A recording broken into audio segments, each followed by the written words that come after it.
हाफिजाबाद से खबर आपको दें। हाजी अमदादुल्लाह हिजाजी की रिपोर्ट के मुताबिक चट ग्लोबल कम्युनिटी के दफ्तर में तकरीब मौसम लिगनून के मुकामी रहनुमाओं का इजहार ख्याल। हाफिजाबाद चट ग्लोबल कम्युनिटी के चेयरमैन रिफतुल्लाह चट की जानिब से अपने दफ्तर में एक खसूसी तकरीब का इनेकाद किया गया, जिसमें मौसम लिगनून के मुकामी और ज़ैली रहनुमाओं समेत समाजी शख्सियात ने भी शिरकत की।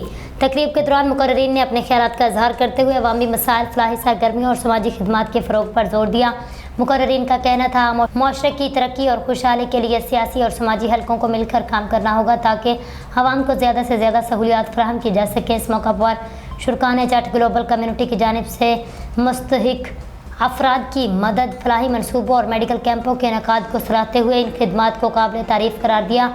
चेयरमैन रिफतुल्लाह चट ने खिताब करते हुए कहा, चट ग्लोबल कम्युनिटी का मकसद बिला तफरीक इंसानियत की खिदमत करना और ज़रूरतमंद अफराद की हर मुमकिन मदद करना है। उन्होंने कहा, अवामी फलाह बहबूद के लिए ये सिलसिला आइंदा भी जारी रखा जाएगा। तकरीब खुशगवार माहौल में इख्तिताम पजीर हुई, जहाँ शुरका ने फलाही सरगर्मियों के फ़रोग और बाहमी ताउन के अज़म का इजहार किया।